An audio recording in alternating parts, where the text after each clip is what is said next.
waxaana wanaagsan gebi ahaantiin baddaawadayaal waxaad ku soo dhowaataan wararkii ugu dambeeyey ee dalka iyo dibadda oo idinkaga imaanaya janalka Gobson TV qodobada ugu door karoon ee aad ku daawan doontaanna waxaa qayb ka noqonaya xiisadii ugu adkayd oo ka taagan maamulka Puntland iyo dagaal xilligan ka soconaya magaalada Boosaaso wararkii ugu dambeeyey ee ka imaanaya Puntland ayaan kula wadaagi doonaa daawada sidoo kale waxaad ku daawan doontaan barnaamij wareedkeena qasaare xoog leh oo ka dhashay dab ka kacay guri ku yaala magaalada Muqdisho iyo dawladda Soomaaliya oo sheegtay inay weerar ku dishay xubno ka tirsan ururka Al-Shabaab qodobadaas iyo qodobo kale ayaad kaga bogan doontaan barnaamij wareedkeena balse marka hore daawade waxaan ka codsanayaa inaad channelka subscribe taabato muuqaalkan like dhaado aad u sii share gareysa saaxiibadaada kala duwan ee kugu weheliya baraha bulshada mar waliba waxaan u taaganahay inaan kuu soo gudbino xogtii ugu dambeysay iyo sidoo kale warar xaqiiqda ku salaysan anagoo ku baahina halkan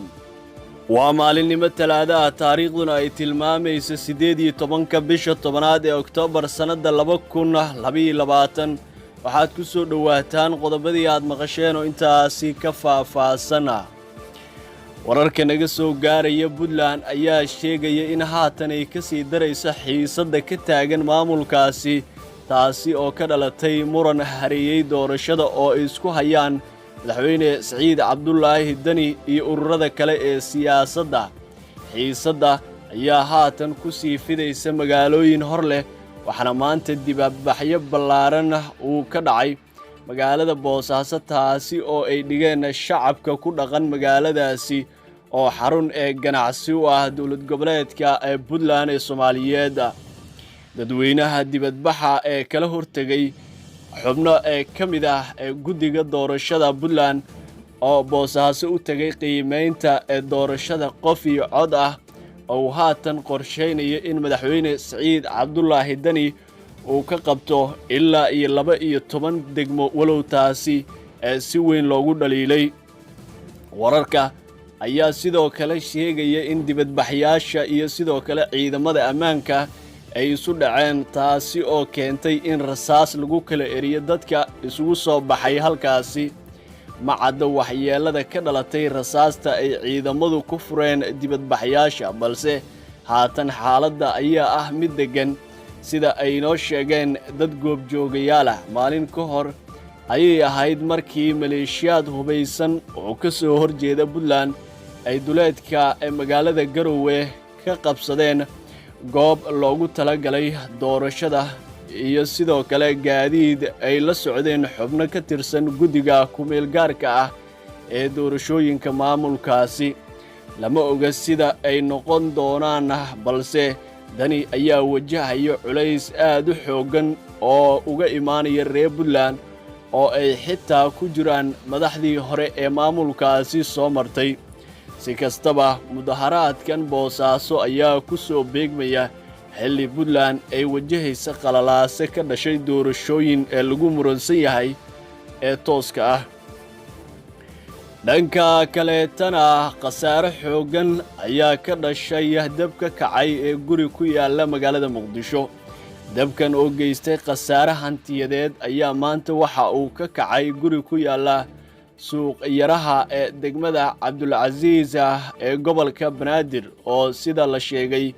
ka bilaabmay korontada dabka ayaa dhammaan waxa ay baabi'isay hantidii taalay guriga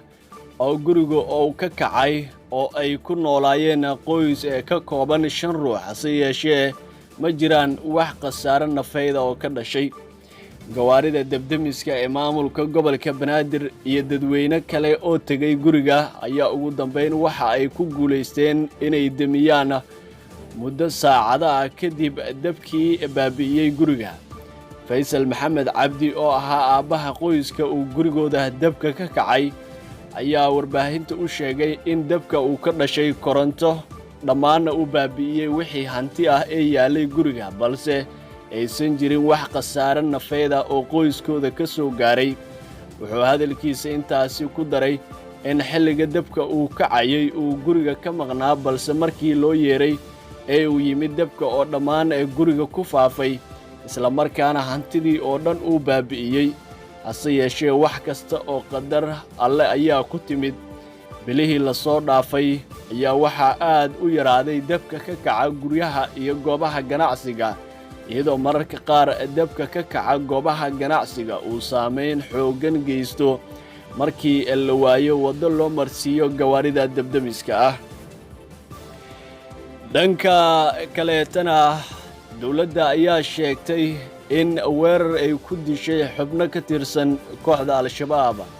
ciidamada dowladda iyo dadka deegaanka oo iskaashanaya ayaa saakay aroortii hore howlgal qorshaysan ee ka fuliyey deegaanka Xalfooley oo ku yaala meel u dhow xadka kala qaybiya gobollada Hiiraan iyo sidoo kale Shabeellada Dhexe. saraakiisha hogaaminaysay ayaana sheegay in ciidamada oo si xirfadaysan jidka ugu galay kooxda Al-Shabaab oo socoto ahaa ay ka gubeen mid ka mid ah gawaaridii ay wateen, isla markaana ay dileen 10 ka tirsan kooxda Al-Shabaab oo halkaasi u safrayay. sidoo kale saraakiishan waxa ay sheegeen in qorshahan weerarka ah uu yahay mid ku cusub kooxda Al-Shabaab. ciidamada dowladdana ay markasta diyaar u yihiin in ay beegsadaan halkii lagu arko xubno ka tirsan kooxda Al-Shabaab. ciidamada dowladda iyo dadka deegaanka ee loo yaqaan macawisleyda ayaa weli deegaanka Xalfooley ka wada howlgal ka dhana kooxda Al-Shabaab. deegaanka Xalfooley ayaa waxa uu hoos tagaa degmada Jalalaqsi ee ka mid ah degmooyinka gobolka Hiiraan, gaar ahaan koonfurta gobolka Hiiraan. waxaana ciidamadan hogaaminayay sargaal lagu magacaabo Nuur Dheere iyo sidoo kale xildhibaan Cabdimaalig Cabdalla, waxaana ay ciidamadan qayb ka yihiin howlgallada ka soconaya gobolka Hiiraan ee lagu baacsanayo kooxda Al-Shabaab, kaasi oo si weyn gobolka lagula jiro kooxda Al-Shabaab, iyada oo lagala wareegay deegaano badan oo ka tirsan gobolkaasi gacan ku hayntiisa kooxda Al-Shabaab oo in muddo halkaasi ka talinayay.